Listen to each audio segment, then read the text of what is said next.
I had been looking forward to my wedding for years, not for the fanfare or the attention, but for the promise of a day that reflected me, my style, my choices, my love story. So when my sister found out the plans, I thought she'd be happy, excited, maybe even offer advice.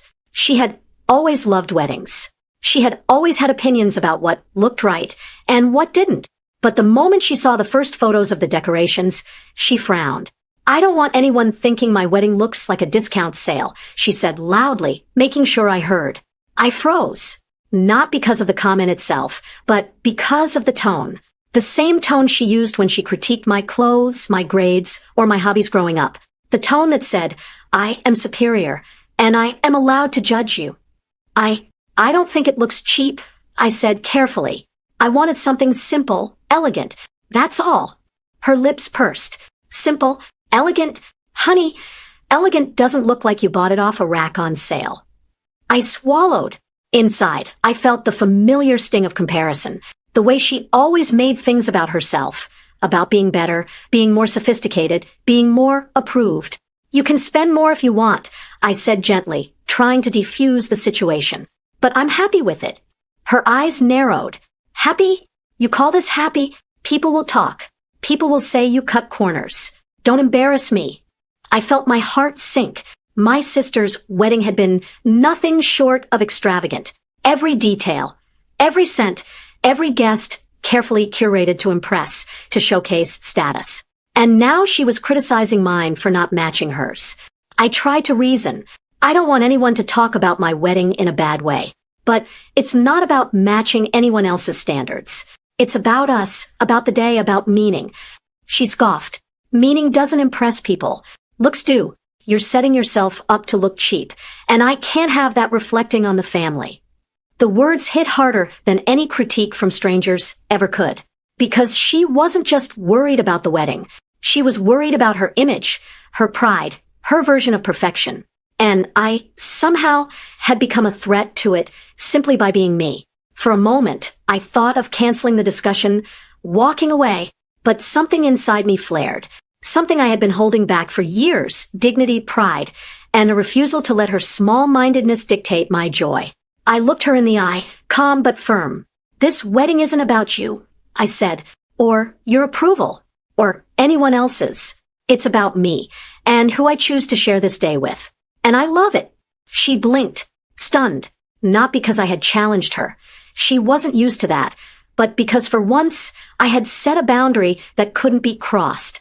The air between us shifted, tense but definitive. I knew that no matter what she said next, nothing could take away the excitement I felt. Nothing could ruin the fact that this day, my day, was exactly how I wanted it. And in that moment, I realized something important. Sometimes the biggest battles aren't with strangers or society or even circumstances. Sometimes the biggest battles are with those closest to us, because they see the real you, and sometimes that scares them. The tension didn't disappear after that exchange. In the weeks leading up to the wedding, every choice I made seemed to spark commentary from my sister. The invitations, which I had designed myself with a personal touch, were criticized. "Why this font? It looks cheap." The flowers I selected, simple, seasonal blooms chosen for elegance rather than extravagance, were dismissed as not impressive enough. Even the catering, chosen to reflect the tastes of me and my partner, was criticized for not being over the top. At first, I tried to explain. I told her that I wanted a wedding that felt genuine, not one that mimicked someone else's extravagance. I tried to reason with her about budget, about meaning, about personal style. But she refused to listen. Every explanation became a challenge, a potential attack on her sense of superiority. Then came the comments from other family members. Quiet whispers, subtle comparisons. "Your sister spent so much more on her wedding. People will notice the difference. This isn't impressive." For a moment, I questioned myself. Maybe she was right. Maybe a wedding should impress everyone. But then I looked at my partner, who had been quietly supporting every choice I made, and I realized something crucial. This day wasn't for them. It wasn't for the extended family, the relatives, or the guests who measured everything against someone else's scale. It was for us. That realization became my anchor. I started to take control in ways I hadn't before.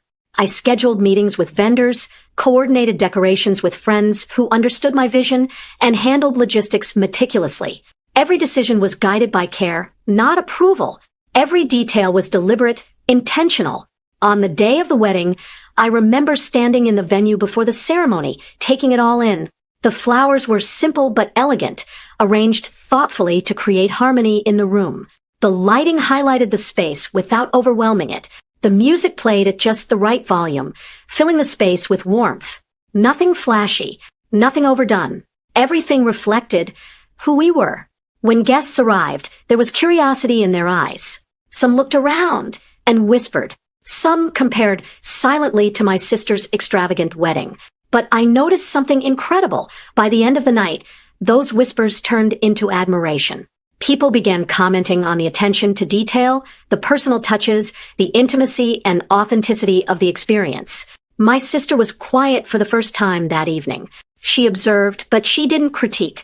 I could see the tension in her posture, the flicker of surprise in her eyes. She realized that my wedding didn't need to match hers to be memorable. It didn't need to be flashy to be beautiful. It didn't need their approval to be perfect. Later, as I danced with my partner, I felt a sense of calm that I had never experienced before.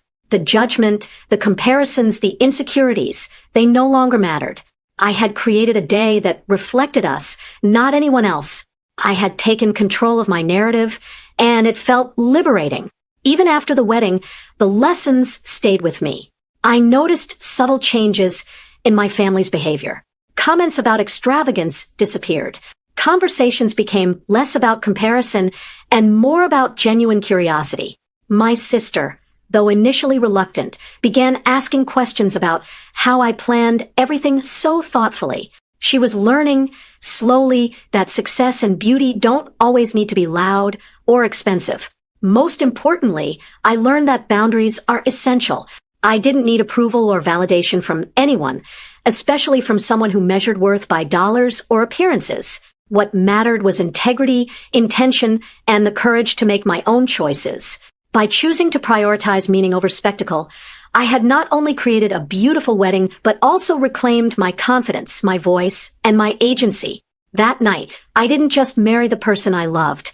I married my own values, my own vision, and my own strength. And that, I realized, was far more enduring than any glittering extravagance. By the wedding day, my sister's critiques fell silent. Guests admired the personal touches, the warmth, the thought behind every detail. I smiled, calm and proud. This day wasn't about comparison. It was about meaning, love, and taking control of my own story. And nothing could take that away.